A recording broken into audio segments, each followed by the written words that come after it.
Ang gusto mo lamang, Mark, ay makuha na yung sinasabing mga bagay na binawas sa iyo. Binayaran nga nila yung hospital bill mo, pero parang lumalabas, pagkaalam namin, nabayaran nila, sinagot nila dahil aksidente sa trabaho mo. Kaya lang parang binabawas sa iyo. Yun ba, pagkaintindi ko?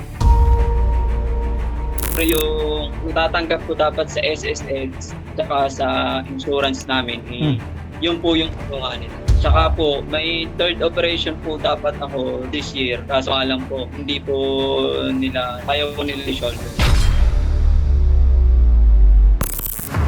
Lumapit po ako sa bitag sa kadahilan ng ayaw na po nila sagutin yung third operation po. Tsaka po yung akin po mga benepisyo na matatanggap sana sa SSS ay kinuha rin po nila na dapat po ay para sa akin.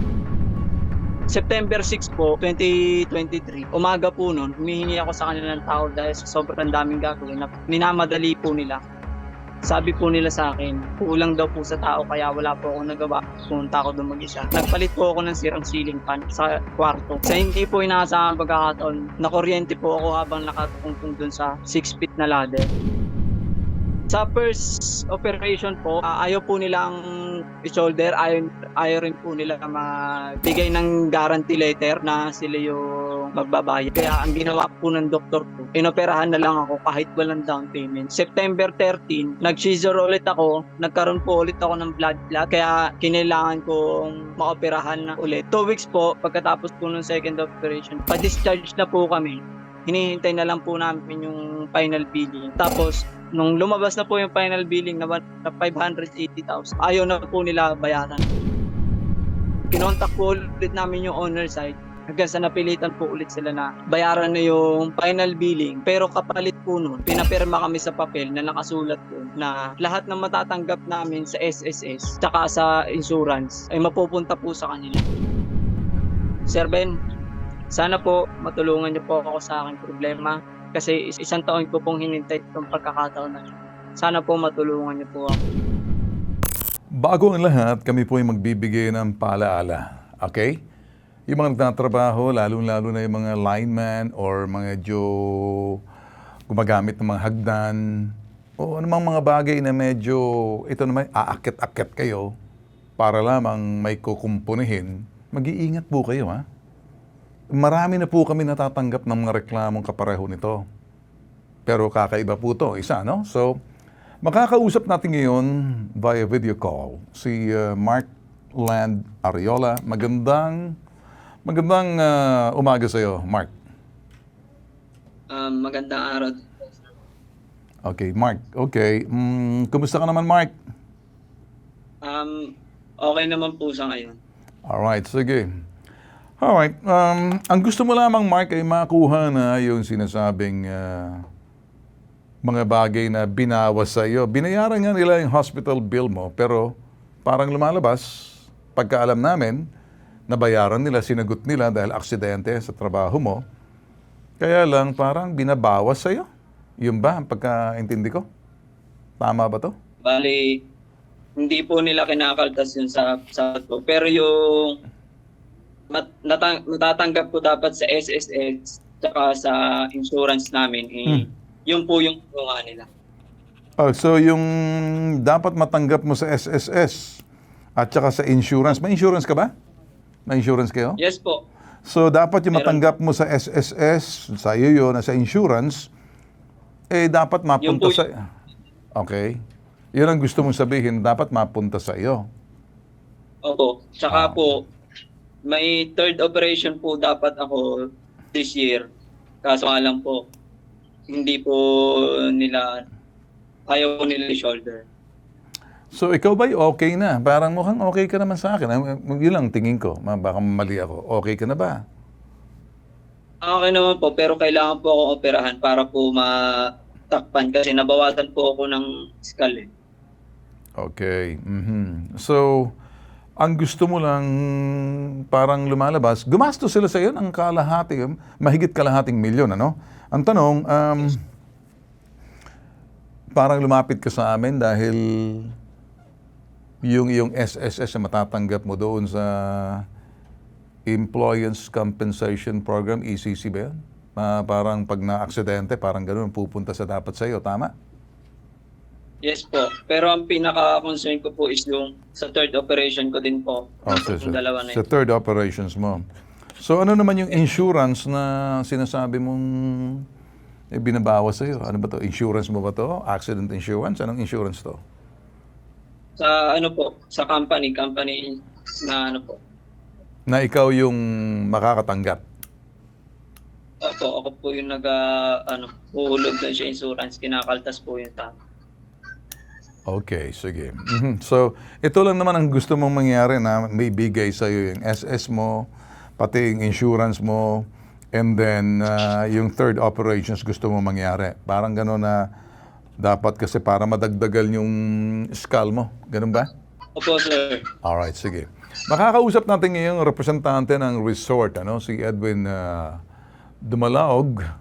Edwin, magandang umaga, magandang araw sa'yo. Yeah, good morning din po. Morning. Yes po. Nakalive tayo, Edwin, pero dito sa IBC TV 13, ganun daw CLTV 36. Nasisay, ano bang magagawa natin dito? Kayo ba'y medyo, anong situations na nilapit sa amin? Kami na malapit kami sa inyo. Explain ko lang din po, sir. Yes. Kasi kami po, sir, sa Summit Hotel, kami yung owning company. Then Moving Peak is the management company. So yung nag-handle po talaga sa kanila is the Moving Peak. Okay. But nung nagka-problema po siya, sir, personally, ako po pumunta sa hospital. Tiningnan ko pa siya doon. Tapos pinaayos ko rin po yung billing as per instruction po ng owning company. Naayos naman po yung billing. Tapos lately, hindi ko na po alam kung anong nangyari sa HR. Kung ano ang ginawa nilang documentation doon. Kasi tinatanong ko yan siya lagi kung nandun siya, kung anong ginagawa. Kung hindi nila sinabi sa akin na may ganung nangyari pala ng mga deductions na yon. Okay. So siguro, ayusin ko na lang doon sa office. Pabalik lang ako ngayon. Tingnan ko Okay. yung record. Okay, sige. Edwin, the mere fact na sumagot ka, at aayusin Yes mo, po. we will give you time na, alam ko naman, hindi naman basta-basta mamadali, The mere fact Yes na sumagot ka sa amin, it's an effort. We expect siguro baka matulungan natin, Yes, sir. Walang problema. Yun naman talaga yung sa company namin pag may problema. Kahit tanong mo si Mark, personally, pumunta ako sa kanya sa ICU. Okay. Well, nakikita ko nga na yung sincerity mo and the truthfulness na, sa Yeah. ginagawa ninyo. Yeah, yes, sir. Actually, I was reaching out with them last weekend kasi hindi ko lang sila makontak. Kasi gusto ko sana makausap sila personal para ma-address yung concern agad. Sige. Edwin, ganito lang gagawin namin, Yes, We'll let you handle this problem. Yes, Kami please. naman, a little bit uncomfortable, pero normally, ang amin lang naman masolusyonan Wala po kaming Yes, ibang... walang problema, sir. Okay? So, Yung commitment ko to settle the concerns nila, nandyan po. okay, sige. Thank you so much, Edwin. Asahan po Yes, namin. thank you. Okay, Yeah, sige. tawagan ko rin sila para makapag-usap kami personal. Thank you. Again, mabuhay ka, Thank you. Edwin, ha? Okay, Yeah, sige. thank you. Okay, Alright. sige po. Okay, Mark, narinig mo? Narinig mo? Okay, willing silang ayusin. Bigyan natin ng kunting puwang, bilang paggalang at respeto na rin, na parang willing naman. Lalo-lalo na yung si Edwin, resort representative, ayusin niya. Medyo hindi nakakaabot sa kanya. So we expect na nangako naman sila na ayusin. So we'll wait, okay? Kasi hindi naman natin pwedeng obligahin. Although it's an obligation para sa kanila. For now, nakikita namin yung effort na gusto nilang ayusin. Okay na ba sa'yo, Mark? Para siguro mabanggit mo rin yung third operations na kinakaila, yung operation mo. Itong pangatlong operasyon sa skull mo na yan, dapat mababanggit mo yan. Sigurado pag pupuntahan ka ni Edwin, titingnan niya lahat, tatanungin ka. Sagutin mo lang lahat ng bagay, ha? Okay po. Alright? At kung walang mangyari, pwede kang pumalik sa amin. Pero for now, okay na yan, ha? Na the mere fact na nangako na sa amin, hindi na namin silang guguluhin. Okay ba? Mark? Okay po. Maraming salamat po, Sir Ben. May kahawig ka, Mark. Ang kilala ko ay Mark din. Pero ang he is also known as Mark Torque. Yung torque as in horsepower and torque, T-O-R-Q-U-E, torque. Okay? Ikaw naman, Mark Land. Siya naman, Yes, Mark po. Torque. Yeah. So Mark, antayin na lang natin to Pag walang nangyari, tawag ko ulit sa amin. Nakaabang lang kami dito, pero alam ko masusolusyonan to, ha? Okay? Okay po, maraming salamat po, Sir Ben. Okay, ingat na lang sa susunod, ha? Okay? Opo. Pag ikay nagtrabaho, mag-helmet ka na. Ha? Para sigurado, ha? Opo. Okay. Maraming salamat po, Sir. Maraming Okay, salamat. walang anuman. Well, ito po ang nag-iisang pambansang sumbungan. Iba po yung atake namin. Solution po kami, oriented. Kapag medyo yung mga bagay na hindi masolusyonan at medyo talagang matitigas ang ulo, lalo-lalo mga pusakal, yung mga halangang bituka, may kalalagyan kayo sa amin, itaga nyo sa bato. Dahil higit sa sumbungan, marunong po kami mag-imbestiga. Ano mang reklamo, binibigyan po namin ng solusyon. At ina-actionan po namin. Kung minsan hindi na susolusyonan, pero binibigyan po namin ng daan patungo doon sa sinasabing solusyon. Dahil kung minsan ang mga problema, hindi mo agad masusolusyonan. May mga bagay na kinakailan tingnan mo na maigi dahil may kakulangan sa sinasabing mga patakaran o batas. At doon mga patakaran niyan kinakailan binabalangkas, sinusuri, madagdagan at maging kabahagi ng solusyon. Sana umabot tayo sa estado na yon at makakasama natin yung utol natin, si Tol Rafi. Ang nag-iisang pambansang sumbungan, tulong at serbisyo. Iba po yung tatak ng bitag. Ilalabang ka, di ka iiwan. Ako po si Ben Tulfo. Ito po yung hashtag ipabitag mo.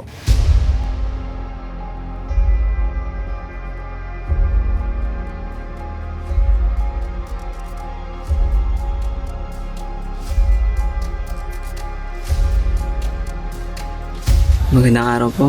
Gusto ko po magsalamat kay Sir Ben Bitag Tulfo at sa kanyang mga butihing staff. Maraming salamat po kasi ako po yung makaoperahan na at sasagutin na po ng aking company yung aking operasyon. Kaya maraming salamat po Sir Ben Bitag Tulfo. Sobrang maraming salamat. Lalo na sa inyong mga staff na tumulong sa akin. Maraming salamat po.